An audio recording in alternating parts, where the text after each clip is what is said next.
Yeah.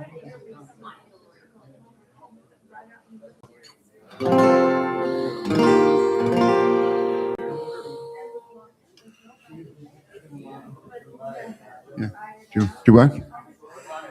Oh, we're live. You're start. Good morning, everyone. Let's start off with Surely the Presence. I just put my cape on that to play the other song. Okay. Here we go.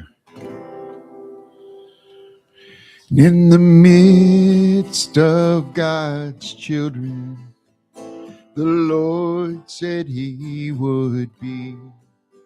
It doesn't take very many.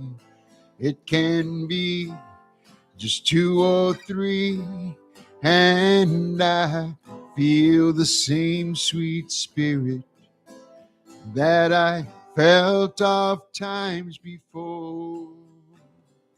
Surely I can say that I've been with the Lord.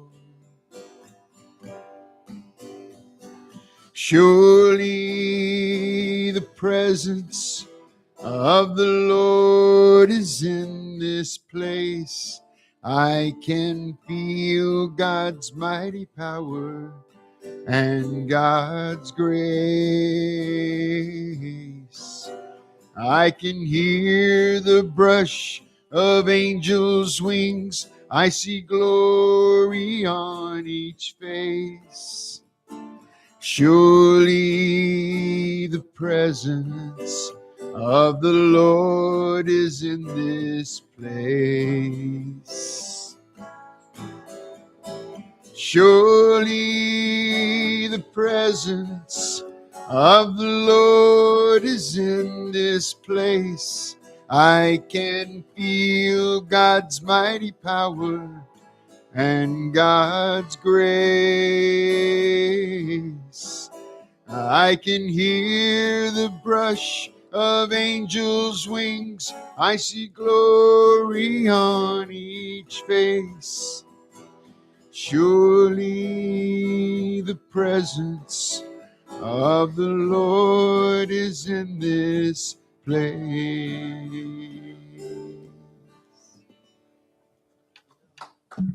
Good morning. Stay standing Morning, and everyone. greet your neighbors. Neighbors. Brilliant, neighbor. We're about a month away from baseball season. That's right. Counting down the days. Astros. Astros.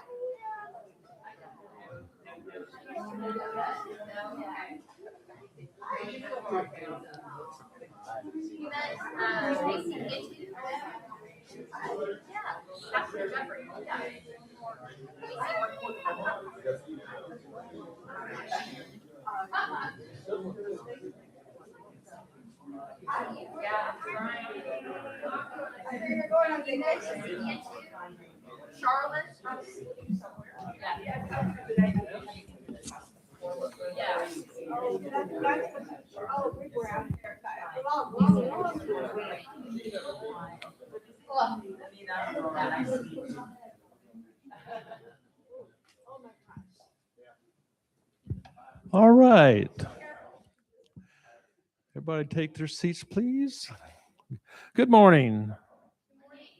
I'm Jack Porter, a member of Unity of the Hill Country.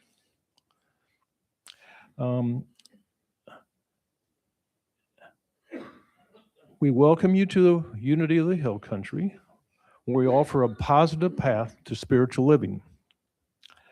And greetings to our people on YouTube Live. Give another warm welcome to our friend, Rick Busby. Good morning, everybody. He's one of us. We kind of adopted him. That's right. So we see him at least once a month. Please join me now with our opening prayer as we join together in heart and mind. We celebrate the presence of the divine. May we feel at peace. May we find the joy of the universe, filling our hearts with love. May you experience wealth and wholeness on on all levels, mind, body, and spirit. The Christ candle is lit, calling forth to our awareness of the Spirit. As the light shines, we set our intentions to awaken inspiration, guidance, and remembrance of our divine nature. May the flame remind us of the Christ light lives within and among us.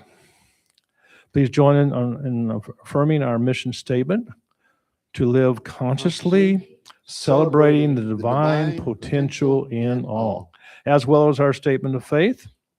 There is only one presence, one power active in my life and in the universe, God, the good, the omnipotent.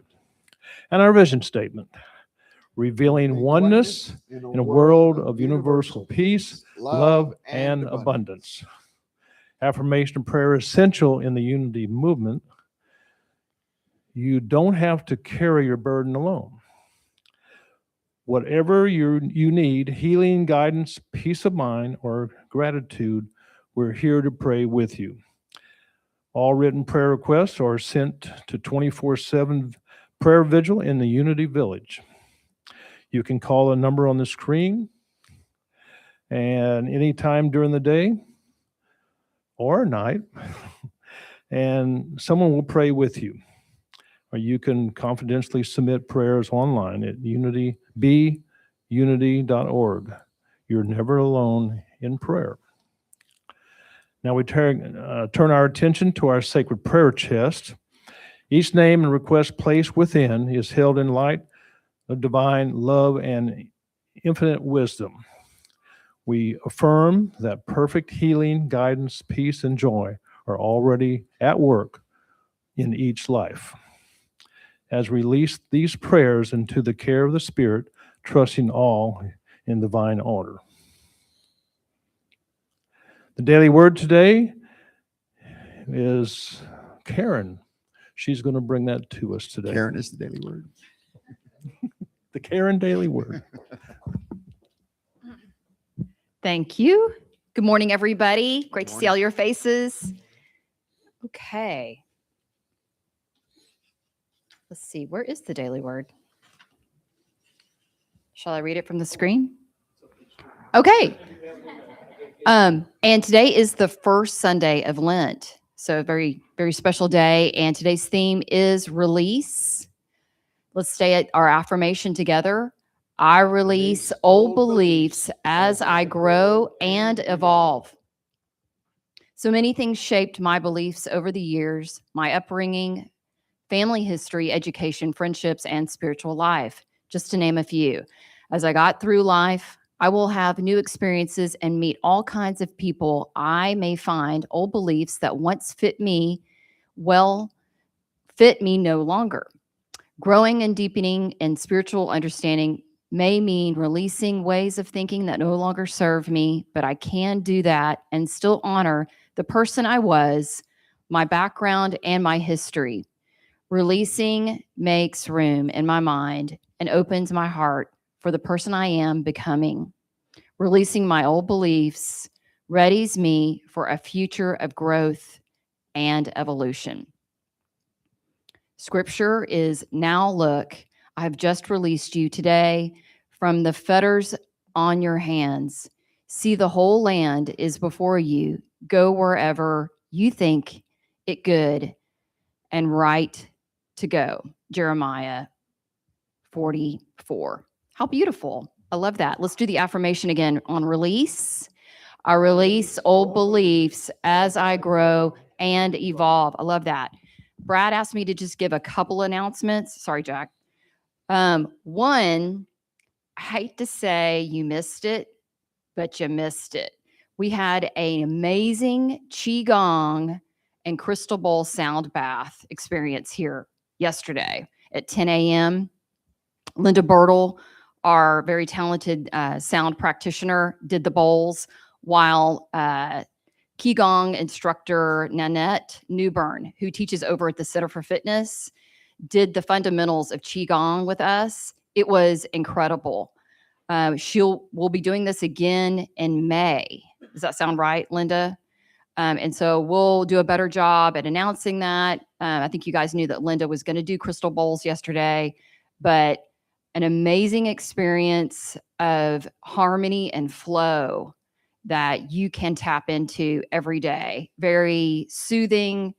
It was just amazing. So Linda has offered to play the bowls today after service if anybody would like to stay. So if you'd like to stay and kind of do some crystal bowl sound meditation, please do so. And the other great announcement, next Sunday is Celebration Sunday. So please bring a potluck. We look forward to you sticking around, doing some socializing, and let's celebrate each other's joys that are happening in our lives. So that's all I have to say. Thank you. Namaste. Great. Thank you.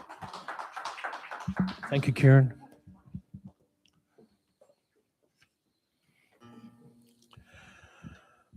I'm going to turn that over to Rick so we can start our meditation.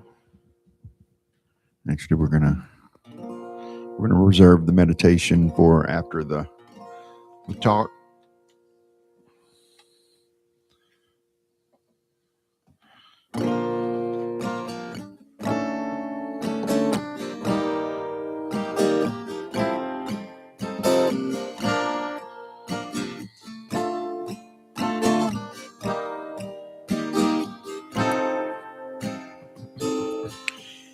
Have I told you lately that I love you?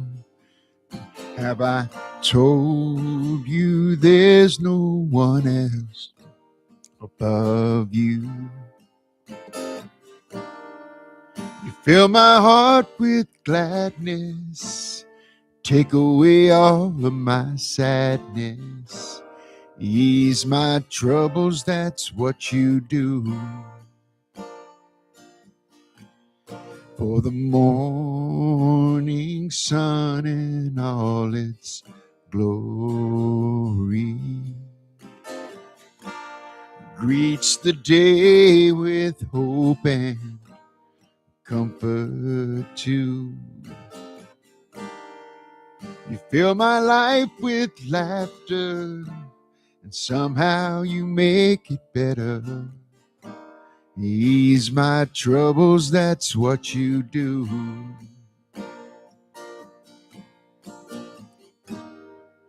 There's a love that's divine, and it's yours and it's mine like the sun. And at the end of the day, we should give thanks and pray to the one, oh, to the one. And have I told you lately that I love you? Have I told you there's no one else above you? You fill my heart with gladness and take away all my sadness. Ease my troubles, that's what you do.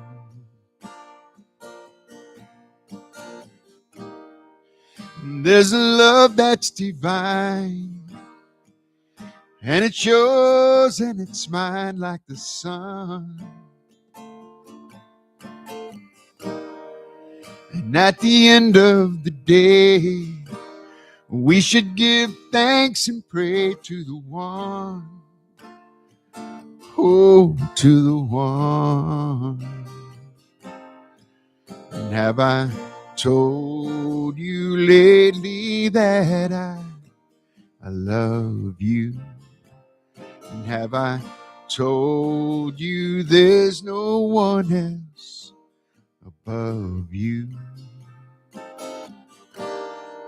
You fill my heart with gladness and take away all of my sadness. Ease my troubles, that's what you do.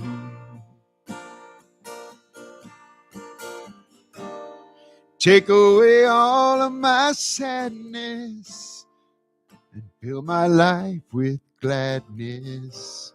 Ease my troubles, that's what you do.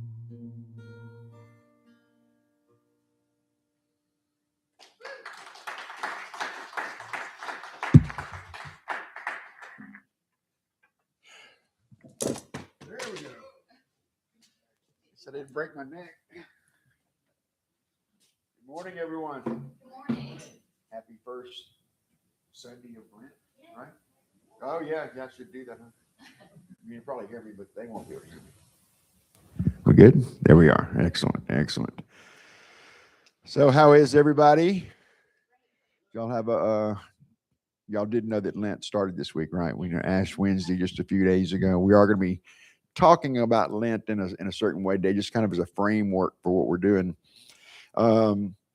But what I wanted to do before we get to that, there's a particular scripture that I chose for this week's service. I was kind of going through a bunch of different scriptures to try and frame this talk. As you know, on each month, I kind of frame my talk around whatever the power of the month is. Now, historically in the past, when I come to February, I talk about the power of love. In the traditional Unity calendar, the power of strength is actually the power of the month for the month of February. And so this month, I've just kind of merged those two together in our talk titled, The Strength of Love. But we're also going to be talking about release, which happened to be our daily word today, that power of renunciation, which is one of our powers, because that's also kind of triggered in a catalyst that we're employing that power during the Lenten season. The intention of Lent, of course, is that, you know, we sort of release something, give up something for the period of Lent. And I know when I was growing up, anybody grew up Catholic? You know, we got some Catholics in here. So like, it always felt like a really, like as a kid, it always felt like, gotta give up some, gotta say. It always felt really dire and like, you know, had to white knuckle it. Like I'm going to, you know, stop reading comic books for 40 days or whatever the case may be, and just have to white knuckle it through there. Not going to listen to music or whatever. It was always, you know, give up something and then you kind of white knuckle it. It was almost like a penance that you were doing. And thankfully for the Unity teachings and everything, I've now, you know, over the course of time have, you know, modified that view of what Lent represents to us metaphysically and even experientially, to where it's not really even though we employ sort of that power of denial and the power of renunciation and release in that process, that the intention of it is not to be in denial of something, having to white knuckle. I'm not going to drink for 40 days. I'm not going to do what, like, well, people always want to give up vices or something like that in the 40-day period and then kind of white knuckle it through there.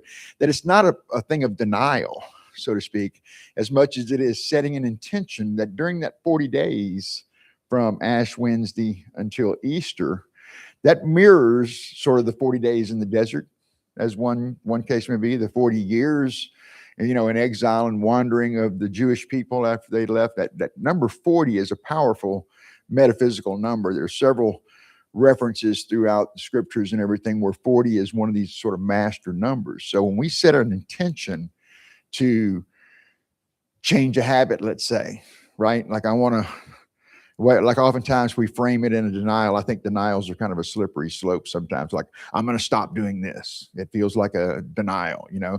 It's that if we frame it as, hey, I want to achieve this instead. I wish to, you know, have better health. And that becomes our goal, for example, then it's easier to release the things that are undermining the health. But if I say I just want to, you know, stop eating junk food and I don't attach it to the goal, oftentimes we're so focused on not eating the junk food that, you know, we're, like I said, white knuckling it through the process, because the intention behind that release and why we're doing it is what's important here. It's the energy. And in the Lenten season, we have that opportunity that what we're doing in this releasing process, so to speak, is not releasing or quitting or denying ourselves. We're clearing the way for clearing the space. We will move something out. Anybody had this thing where, you know, you look like you got, you know, accumulated, you know, junk and stuff in your house. You got too much stuff. And so you go through a purging thing and you get rid of a bunch of stuff and everything feels like it's in its place and everything feels clean. And then as soon as you get it clean, you start accumulating new stuff to put in in the spaces that are now empty. It's that same kind of thing, but the Lenten process allows us to release so that we can clear the way for what?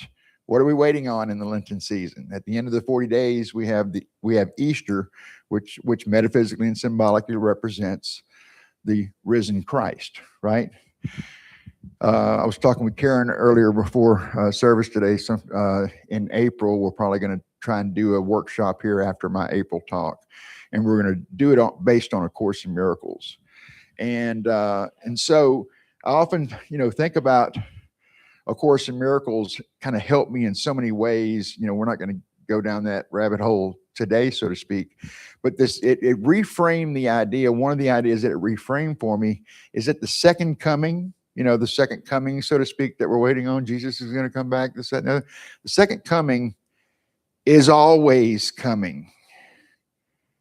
It's always been coming, because even in this present moment, right now, in this room, today, during this talk, you, me, any one of us could have a revelation, could have an epiphany, could gain an insight into their true Christ nature. And they would connect with that in a new, profound way and go, oh, wow, I never thought about the indwelling Christ that way. It really is always with me everywhere I go, in whatever circumstance I'm in. And I can go into the silence and I can connect with that indwelling Christ. That might be a new idea to you. I don't think it's a new idea to anybody here in the room, but it might be an idea that's needs to be re-energized, reinitialized.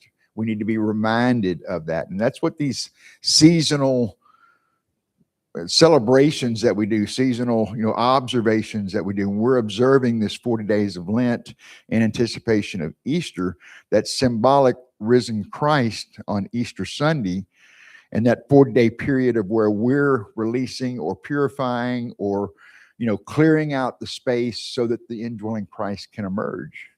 Because we can crowd it out, right? We've got our AirPods on and we're listening to videos and music and always taking things in. The TV's on. There's always some kind of noise. All that kind of noise and static and everything that's constantly going on in our lives is interference. It's interference from sitting in the stillness, sitting in the quiet, and listening, right? And that's what our period in the silence is about. That's what our fourth principle in unity is about, that we withdraw from our engagement with the external world out here. We be still and know. We be still and know that Christ's presence is within me, is within you. And that when we connect with that knowing, we connect with that presence and allow that to lead, right? Then we have a much different experience. We can, like one way that it affected me, so to speak, some 25, 30 years ago, and a lot of this had to do with A Course in Miracles study as well. And then being introduced to unity and everything, was it helped me overcome my victim story. The story that I was telling myself and telling others, whoever would sit still long enough to listen. And it was a good story and it was a long story. So when you did that, you committed to a good bit of time to hear my victim story. It was a good one.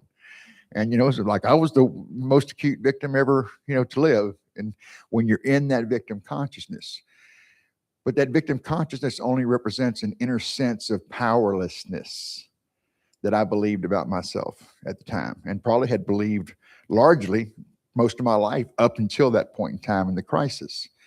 The crisis, y'all know that word in Chinese, that they use the same word for crisis and opportunity. It's the same word. So when you're going through a crisis, if you're focusing on the crisis, on the dark night of the soul, so to speak, we're missing the shadow of that, which is the opportunity for transformation, right? So if you find yourself in a crisis, we can either suffer through the crisis and affirm the crisis, oh my God, why is this happening to me? Or we could frame the question like, why is this happening to me? What is in this experience for me? Right? So as we're coming into this Easter season, symbolically, we've got this idea of the risen Christ coming up in less than 40 days, right? And so how do we prepare ourselves to mark that, to acknowledge that, to celebrate that, to integrate with that, to interact with that, right? What is in you right now Maybe it's been on your mind for a good while, probably has been. What is on your mind as that is left unexpressed in your life right now? I've been doing a lot of thinking about mortality lately. I don't know about y'all, but that's a common thing every day. And one of the things that comes up in that sort of inner discussion with myself and everything is that what's left undone? What haven't you done? What's incomplete? If you died today, would you have any regrets going to the grave that there was something left undone? Me, I've identified one or two things. It's like, no, that's not tenable. If I went, today and that was left undone, then I'd just have to come back so I could do it again. Right? I just before I even get there, it's like, no, I got to go back. I got to go back. No, do it now because you have that power within you. Right? So release, even though release and renunciation is not until November as the power of the month, it's in play right now. It's in play in this Lenten season. It was even our daily word today, right? Release. So as I'm framing that up, when I was thinking about different scriptures and everything, I even was kind of going back and forth with my chat GPT assistant and kind of reviewing various scriptures that would support the talk today. And when we had several on the table, and I was like, okay, which one do you think? I was asking my chat GPT, by the way, which one do you think is the most important one that represents these themes that we're developing today? And you'll find it at the top of your handout, your key takeaways. It comes from 2 Timothy 1.7, chapter 1, verse 7. And you may have heard this one before. For God did not give us a spirit of fear, but rather a spirit of power and of love and of self-discipline. Power, love, and self-discipline. Now, the power of strength, which is the power of the month for February, it is represented by the Apostle Andrew, who was Peter's brother. You might remember in the story that it was Andrew and James who first encountered Jesus. And then they go home and tell their brothers, John and Peter, hey, you got to meet this guy, right? And then they bring John and Peter back. So they were the first 4 apostles, 2 sets of brothers, Peter and Andrew, James and John. So Andrew represents the power of strength, which we're talking about primarily this month. Last month, we talked about the power of faith, the perceiving power. That's represented by Peter. Next month is the month of power of wisdom in March, and that's represented by James. And then finally in April, during the Easter season, we're represented by the Apostle John. John was the apostle who lived the longest, by the way, which I always found interesting that so many of them wound up being persecuted, even crucified along the way for standing up for Christ and Christianity and so forth. And John lived the longest, like 95 years old. I think died on the island of Patmos. And he's the one that represents the power of love. So today, when we're talking about the strength of love, we're primarily invoking the Apostle Andrew and the Apostle John in this talk, right? The power of release and renunciation, which is also kind of part of the Lenten season, that's represented by the Apostle Thaddeus. That comes later in the year when we kind of focus on that. But just know that power, that faculty, that facility for release, renunciation, denial, so to speak, that is a power, that is a faculty that is with us, not just in November, right? It's with us now. It's our daily word. It's part and parcel of this Lenten season that we have a capacity within us that is just as strong as strength, for example, that allows us to make those decisions to say, you know what, I'm going to move this out of the way for Lent this year. I'm going to not just deny myself this thing, but I'm moving this thing consciously out of the way to create the space within me for something new to emerge. And since we're working our way towards Easter, what we wish to emerge, what our true intention is that Christ's presence becomes more expressive from within us out, right? That I'm connecting to my indwelling Christ and I'm allowing that Christ presence to lead me in all of my activities, all of my relationships, not only the way I speak, to and about others or about the world, but probably most importantly, the way I speak to myself about my own self. Anybody ever have a challenge with negative self-talk, critical self-talk?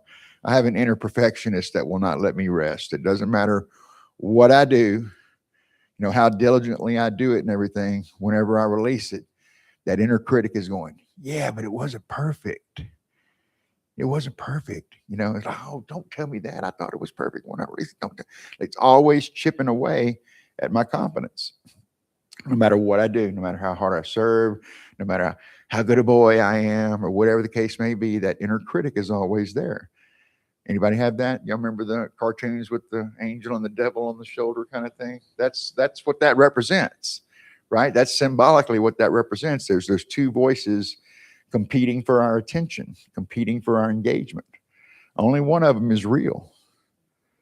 Only one of them is real. That voice that's chipping away, undermining our confidence, undermining our strength, our resolve, all of that stuff, that's fear. And of Course in Miracles, we'll talk about that in April and everything. But that fundamental choice between love and fear is how that plays out in A Course in Miracles.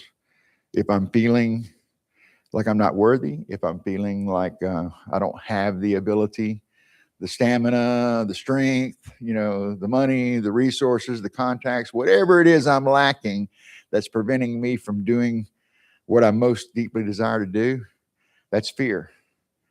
And that's not real. Fear is not real. Feels real, but it's not. It's something we're making up from a false sense of identity. So in this Easter season, what this represents for us annually is a time each year. We are actually doing this every day of the year, but symbolically, this 40 days each year is a season where we can have the opportunity to consciously and intentionally engage in that process. Whether we choose to or not is our choice.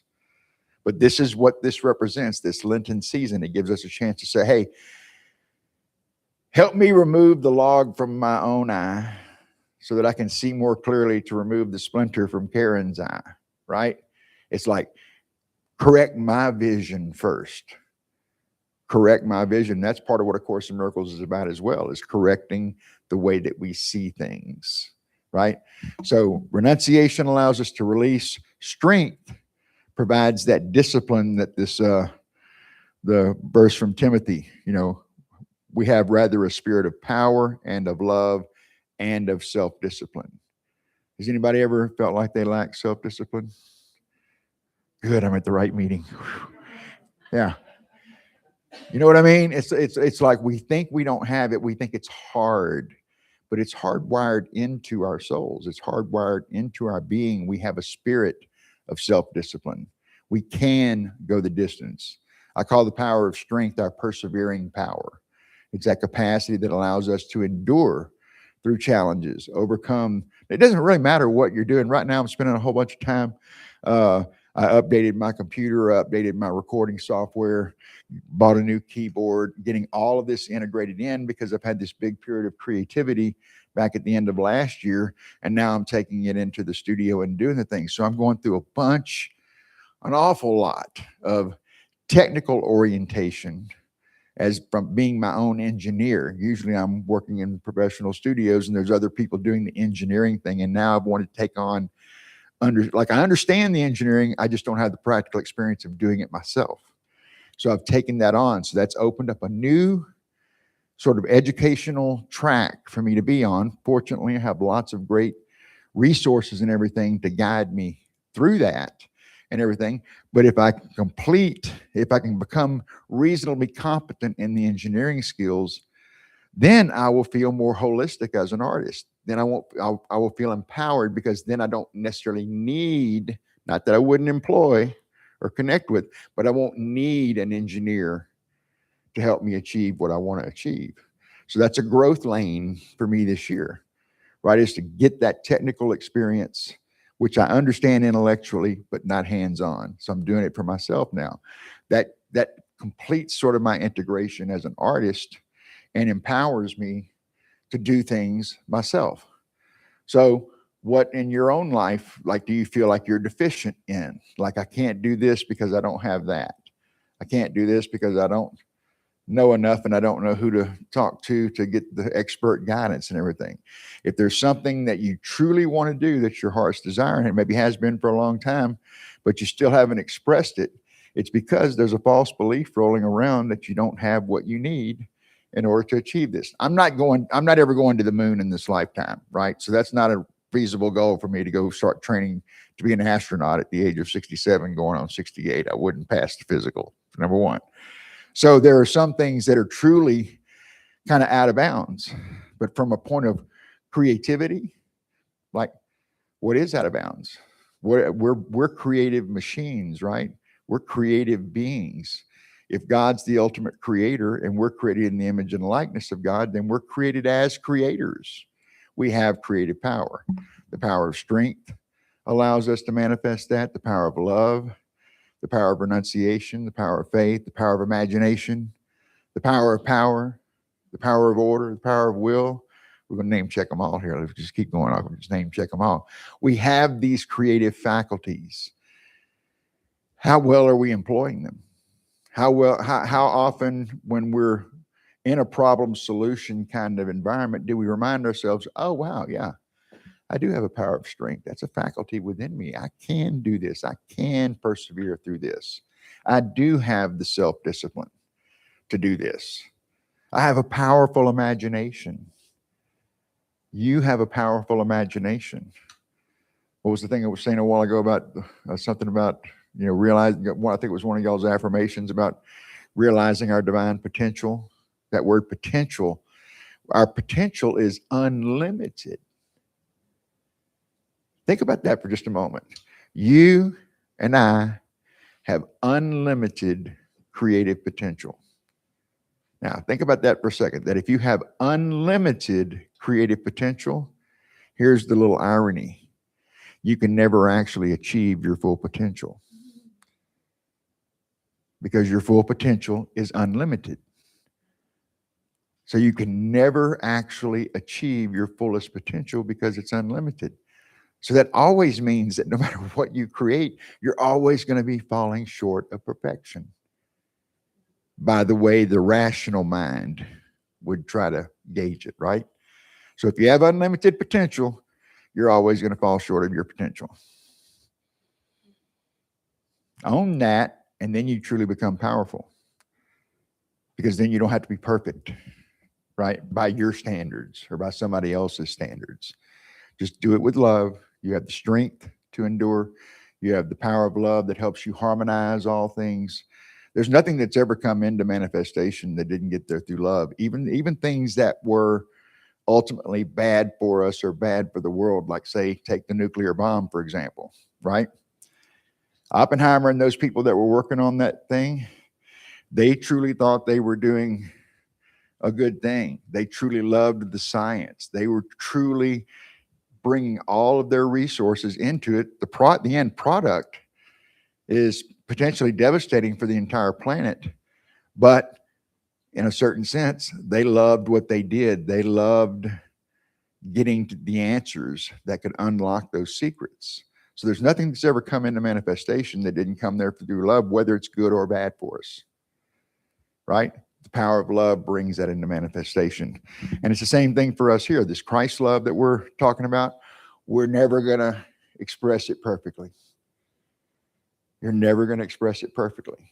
But if you identify with that Christ presence, and that becomes your primary filter, that becomes the primary way you view the world, hey, I am creating the image and likeness of God the Creator.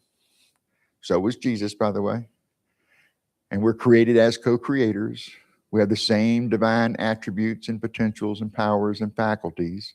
We may not be expressing them at that perfect unlimited level, right? But we have them. Our role is to develop them, to get into a co-creative partnership with that, knowing that we're not lacking anything. That's the most important thing. Isn't it interesting, like an interesting irony that in the season of Lent, when we give up something, when we announce something, when we deny ourselves something, that even when we weren't denying ourselves this thing, that we were not in reality lacking anything. We just believed, falsely believed, that we were lacking something. The period of Lent gives us an opportunity to go, you know what? This has outlived its usefulness in my life. Been with me for a long time. Like feels like an old friend. I can't turn my back on an old friend, can I? Yes, you can. Yes, you can.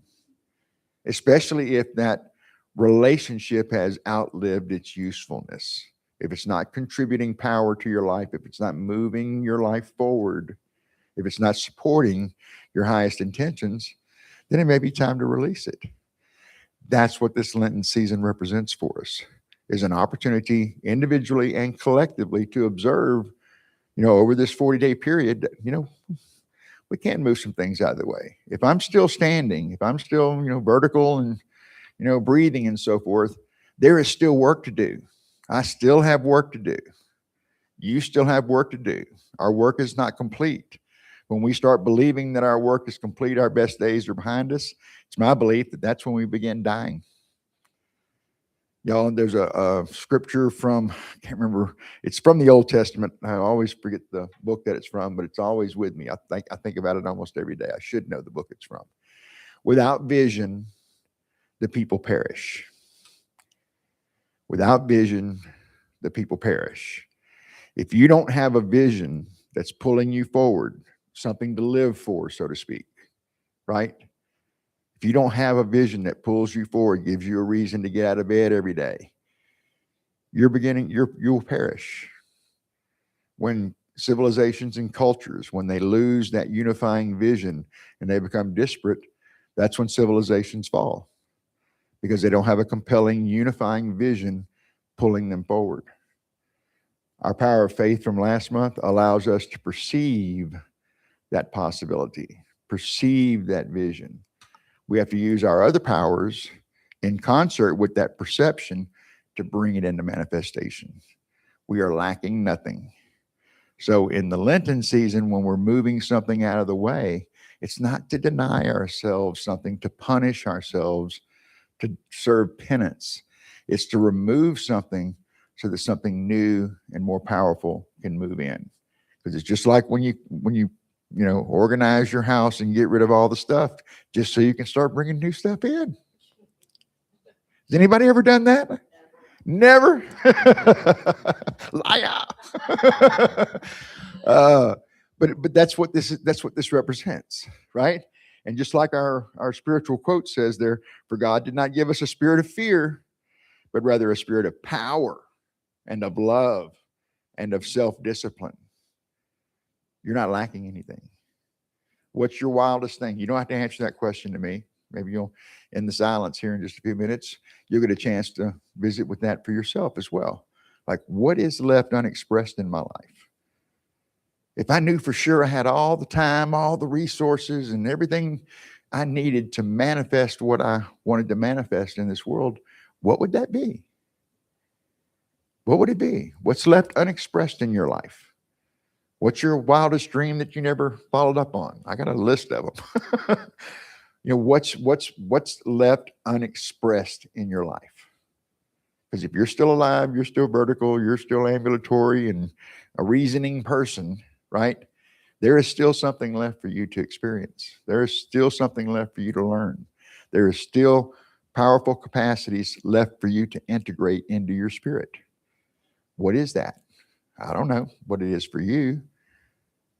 I think I have an inkling of what it is for me, but the good thing, the good thing about that is that whatever I think it is for myself, it's actually probably far greater than that. Because we have this capacity to only, we got all this bounty, all these rewards, all this goodness in paradise and everything available to us. And we still feel, I'll just take this a little bit. I had an aunt, a great aunt actually, who was like that. She was just very, very generous with other people and stingy with herself. It was a marvelous thing to see because she was so meticulous about it. You could sense her self-denial and everything, her self-sacrifice and everything to give to others. And the thing was, if she was happy, that would have been good. But she wasn't happy. It's like she was generous, but always kind of like a little hidden agenda. It's like being with a passive-aggressive person, so to speak. And she wasn't happy because she wasn't giving out of a sense of generosity. She was giving in a denial paradigm, that if I'm giving to you, I'm denying myself something. And aren't I, like a saint and everything, and you should acknowledge me as being a saint because look what I'm sacrificing for you to give you. That was kind of the dynamic. And even as a kid, it was like, man, she's weird. That's weird. No, I don't want to go to Aunt Edda's house. And like, no, I don't like her dog either.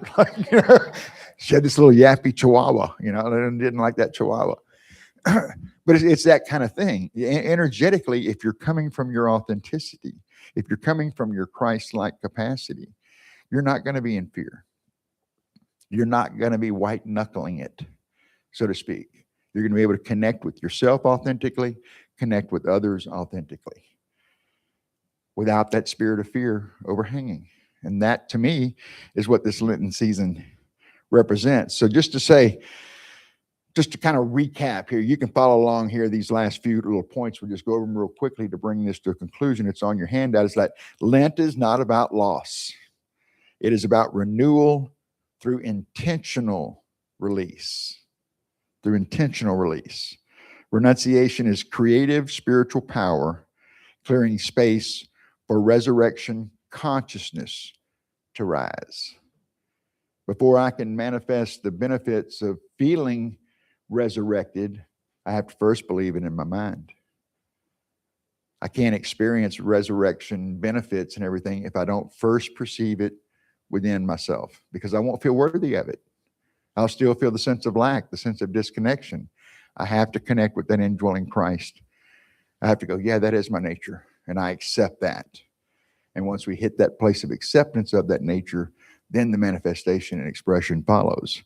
We have the power of strength as represented by the Apostle Andrew, which is that inner endurance that allows us to stand firm in truth, capital T truth, and sustain change. It is not outer force. It's not like the big strong man kind of thing. It's an inner strength, right? It's a capacity to endure. It is not outer force, but Christ power within, giving us spiritual backbone. And we also have the power of love that works in concert with the power of strength. That's why we got our title here, The Strength of Love.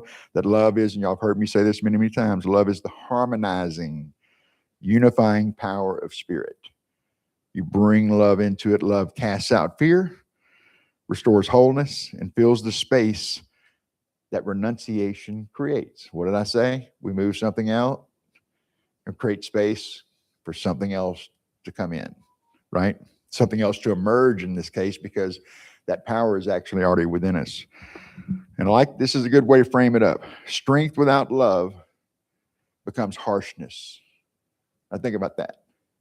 Strength without love becomes harshness. So if you have somebody that's really got that capacity to endure and is truly strong, like even physically strong, but they don't have love, then they just become like a brute kind of force kind of thing. It might be able to move some things out of the way and everything, but it won't be able to harmonize and bring things into manifestation of its own. Love without strength, the other side of the coin, love without strength becomes sentimentality. Like oftentimes when I'm speaking or teaching about the power of love across time, I make the point, and I probably have made the same point here in this room in one way or another. Love, the kind of love we're talking about in terms of a power, creative power, is not like, I love you. It's not an emotional thing, right? And we tend to treat it as emotion or affection, and that diminishes what the power represents, truly represents. It is a creative power. Nothing has ever come into manifestation without the power of love. If everything kind of disappeared today, that power of love would still be swirling about the universe, right? When these two are fused together, when they're working together, it becomes spiritual authority. When I accept that I have this capacity to persevere, this capacity to endure, that it's within me, and I marry that with the power of love, then I'm in spiritual alignment. And that spiritual alignment coming from truth becomes the spiritual authority. So they're not just random, isolated things. Yeah, it's this month of February, we're celebrating the power of love, and the power of strength, I should say. Next month is the power of wisdom. I have a power of wisdom. If we go from month to month and think these things we only talk about wisdom in the month of March, no, You know, the power of wisdom is always in play. Power of love is always in play. Power of imagination is always in play. Even if you're imagining something bad happening to you, if you're imagining, that's your power of imagination in play. You have a perfect power of imagination. The variable is, where are you focusing it? What are you imagining? Positive or negative? Good or bad? Love or fear? You're always in control of directing your imagination. And finally, resurrection. And I said this a while ago when I referenced the Course in Miracles, that the second coming is always coming. Resurrection is not only an Easter event. Resurrection is not just for Easter, folks. It's an everyday, ongoing thing. Anybody actually familiar with the Course in Miracles in here? You know, the holy instant? That's what this is talking about. That holy instant is always now. Always, it doesn't matter what happened, you know, a second ago, a day ago, a year ago. Right now, in this moment, you have the capacity to realize your Christ-like nature. And when we realize our Christ-like nature, and we probably do this multiple times a day, right? That we always have that holy instant. The holy instant is always now. Have y'all ever seen those clocks where instead of 1, 2, 3, 4, 5, 6, 7, 8, 9, 10, 11, 12 around the clock, it says now, now, now, now, all the way around the clock? What time is it? It's now. It's always now. The holy instant is always now. The resurrection is always now, not just at Easter. And I think that's all I'm going to say about that. Whenever we release fear and stand steady in the strength of love, new life awakens within us. And isn't that what Easter is about? That new risen life. So I want to encourage each one of you. I'll be back. I'm coming back March 15th next month. I'll be here on the third Sunday next month because I'm going to Nashville the next weekend. And then in April, we'll talk about A Course in Miracles when we get to April. But I just encourage you in the balance of this Lenten season leading up to Easter to, challenge yourself to let's go through this a little differently this year. Let's just think about it differently. As Fat Tuesday comes along, I have a little Cajun restaurant close to my house that I frequent. Fat Tuesday's a big old thing over there. I was going to go over there on Fat Tuesday night and have a beer and see some folks. And I drove up in the parking lot and it was so full and I was not in the mood to be in a, big old party. So I just drove on through and went another place, got a hamburger, went home, kind of thing. Because I just wasn't in that mood. But Ash Wednesday, like I was aware, like, okay, Ash Wednesday, okay, this is the beginning of Lent. That's when I actually started working on this stuff today. Brad tagged me and said, hey, you got the stuff? It's like, yeah, I got the stuff. I'm working on it. But it really inspired me this year to kind of like look at this Lenten season and what do I need to move out of my own way over these 40 days to allow for more of that Christ-like power to move forward. So with that, I'm going to switch back over here to the chair. We're going to do a short little musical interlude to set us up for our time in the silence.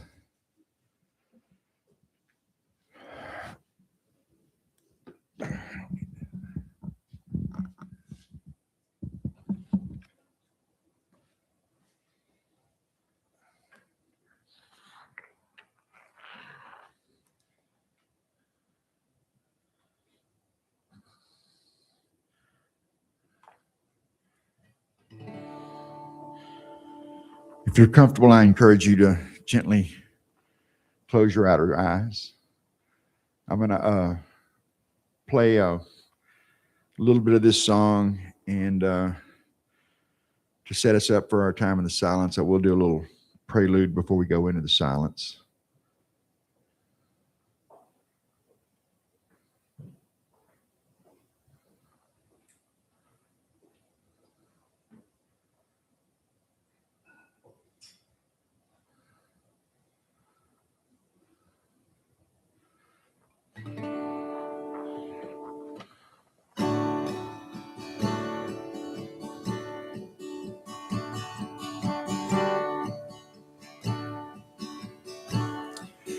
Be still and know that I am I am the breath. The breath is the life. Life is the power. The power is love. The love of the one within. Be still and know. One method, one teacher. Be still and know. Here in the silence, where you are to grow, there's no need to do. There's no place to go. One method, one teacher. Be still and know. One method, one teacher. Be still and know.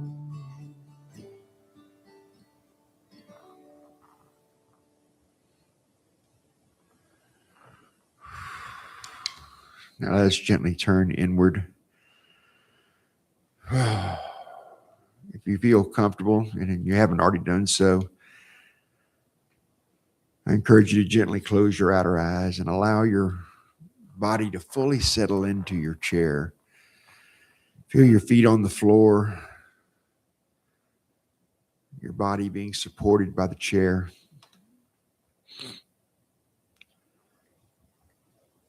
Focus on your breath, just that gentle connection with that breath, knowing that on every in breath that we are in breathing the Spirit of God. And on the exhale, we are easily releasing that which no longer serves. It has already served its purpose in our life. And just like our breath, we can draw in new power and release that which no longer serves. And we do this all day long, easily. And now we transform that simple breath in and out to symbolically represent this Lenten season, that we have that power and capacity to easily release that which no longer serves, that which has fulfilled its purpose in our life and is now holding us back from further growth, from a greater expression of the Christ that we are. We are in the season of Lent, the season of release, of clearing space, of returning to center. This release does not require force. It requires strength, that capacity to persevere, that capacity to endure. So we begin by becoming aware of that inner strength that each one of us has.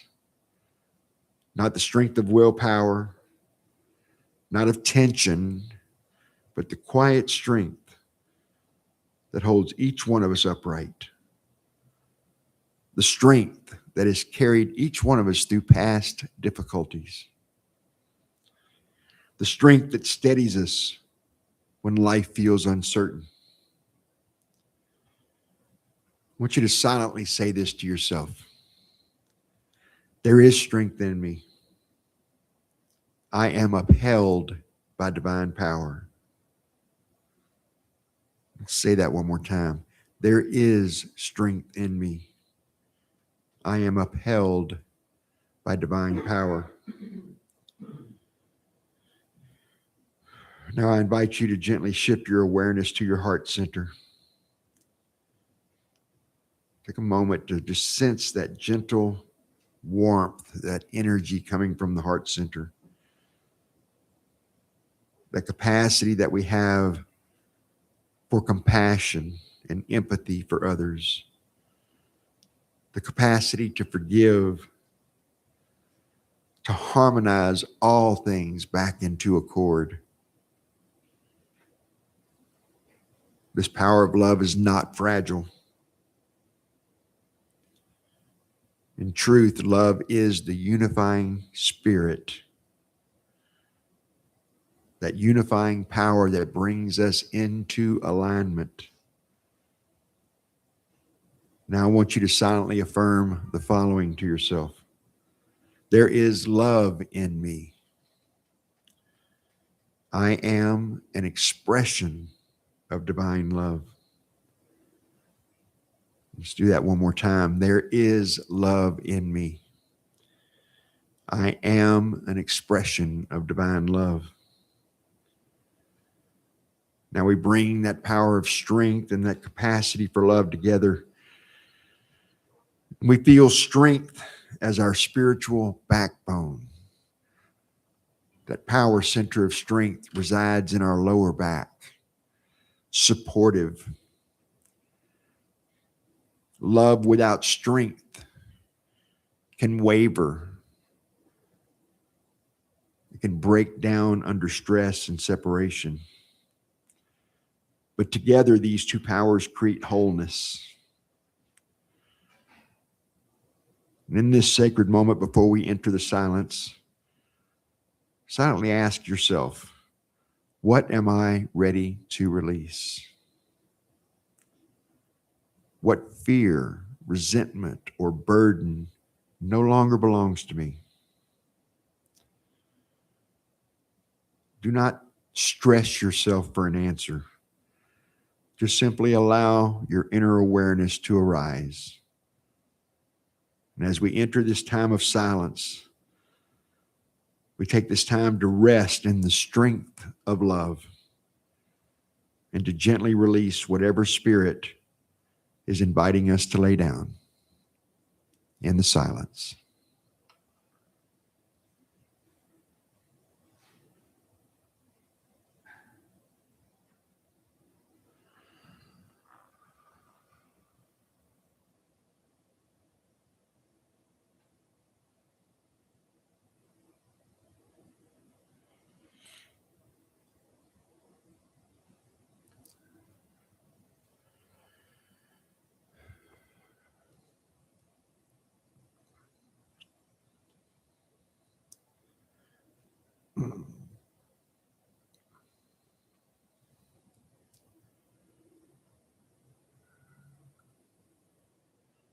As we begin to gently draw our attention back into the sanctuary,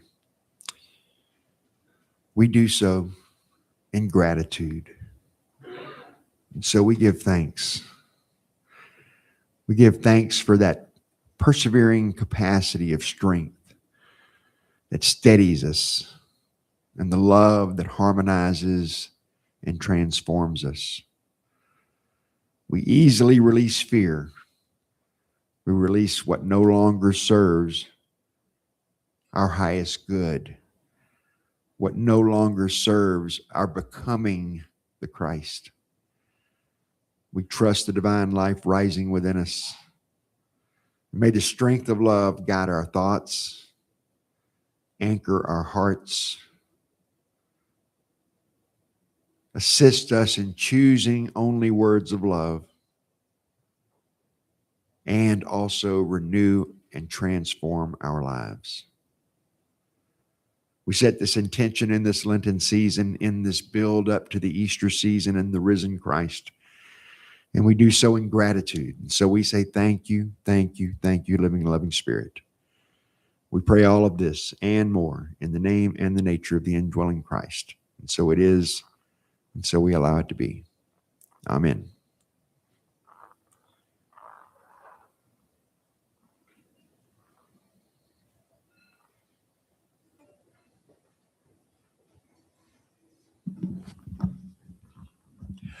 Thank you, Rick. We'll always love to have you here because you have clarity. Give us clarity. So thanks. My pleasure. Are there any first timers here today? Okay. If you're first time up there in the YouTube land, we hope that you find this place of like-minded people a place to belong. We teach spiritual tools that can help you no matter what you're doing in your life. So thanks for coming and visiting us today. We now have an opportunity to support our spiritual cooperative. As we prepare our gifts, we recognize that giving is an act of love, faith, and spiritual connection.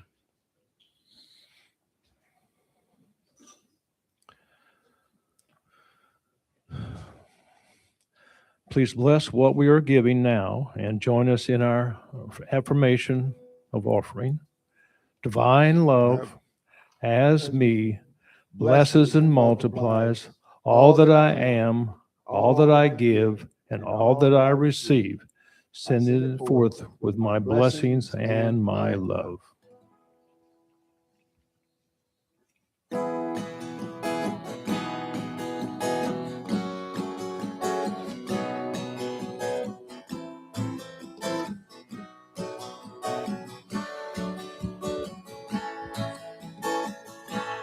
Give me love, give me love, give me peace on earth.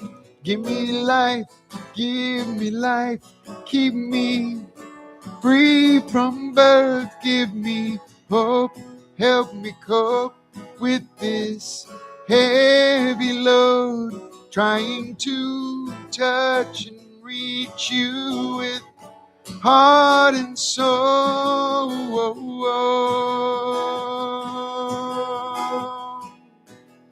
My Lord.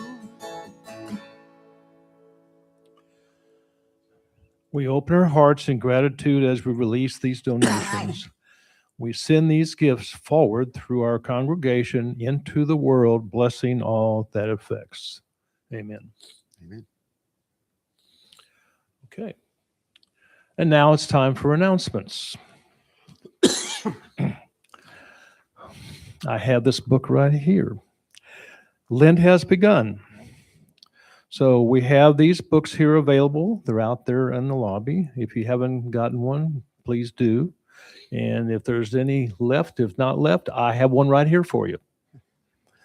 So it's a great supplement to the Daily Word, and it has articles about Unity Ministries as daily devotions and specifically for a Lent season. Feel free to grab one on the way out. Mark your calendars for Sunday, March 29th. We will be having a special guest, Dr. Will Tuttle, and his wife will be bringing both the lesson and music that weekend. Will Tuttle is an acclaimed writer and musician, and they are now bringing their lessons to many Unity congregations throughout the United States on their tour. That afternoon, they will have a workshop called Opening the Intuitive Gate. So more information will be coming soon. We're always looking forward for you guys and all you congregants here and people out there in the YouTube world to volunteer. So we have a lot of things here to volunteer. One thing is we need help right where I am right here in the podium. We have a limited group and they're getting smaller and smaller. So we need to add 2 or 3 more people to do the leadership for the lessons. So if you want to volunteer, we would love to have you volunteer. Help, please. And now we have reached the end of our service. If everybody would stand up, circle around. hold hands, and we're going to sing the peace song and then the prayer of protection.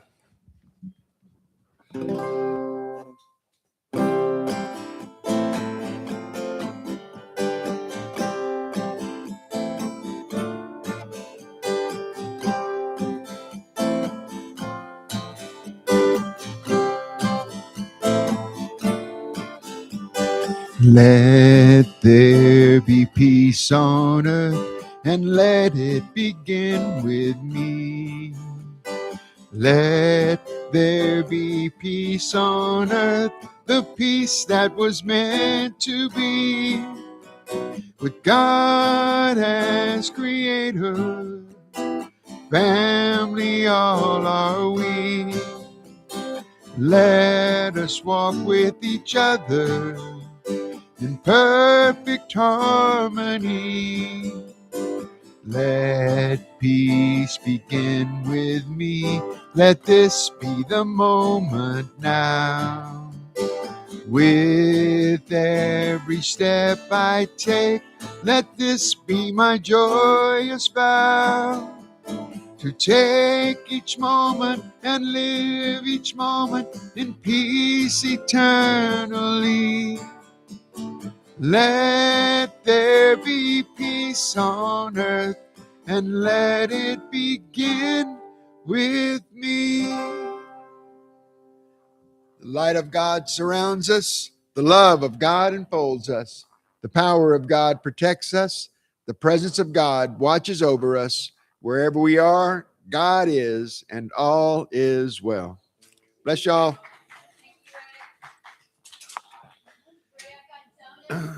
Oh, you're welcome. You're welcome. My pleasure.